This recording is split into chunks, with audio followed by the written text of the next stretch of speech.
هنا بيجي علينا وقت بنحس فيه بالضغط، بتحس فيه ان اعصابك دايما مشدودة، ان انت دايما متوتر، مش قادر، حاسس ان انت دايما مضغوط ومش عارف تفصل. النهاردة يا صديقي انا جاي اشارك معاك في الفيديو ده على 3 خطوات بسيطة جدا بس هتساعدك تتخلص من الضغط العصبي ده. اول خطوة فيهم الكتابة. انا عاوزك تكتب كل يوم، اكتب لو حوالي 5 دقايق بس. مثلا حصل لك موقف مسبب لك ضغط، اكتب ايه هو الموقف ده، اكتب ايه الافكار اللي جايه لك في دماغك في الموقف ده، ايه الاحساس او الشعور اللي انت بتحس بيه. الكتابة هتساعدك تعمل تفريغ للطاقة اللي جواك، وهتكتب ايه الافكار اللي انت بتفكر فيها علشان تبدأ تفهم مخك بيفكر ازاي في المشكلة دي.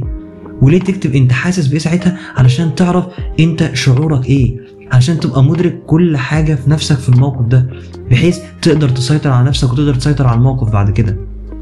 تاني حاجة ودي مهمة جدا، العلاقات الصحية.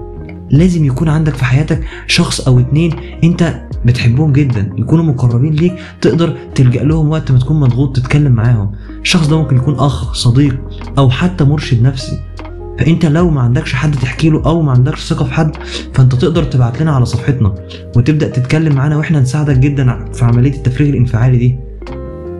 تالت حاجة وهي التنفس العميق. جرب استراتيجية 4-7-8، كنا اتكلمنا عنها في فيديو قبل كده ممكن ترجع له.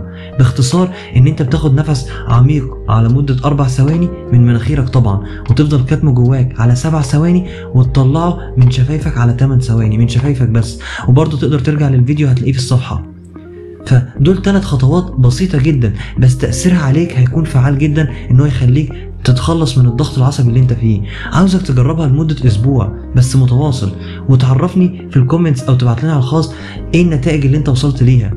وعاوزك دايما تفتكر ان هنا في مساحة نفسية احنا بنقدم كل يوم محتوى عن الصحة النفسية وتطوير الذات.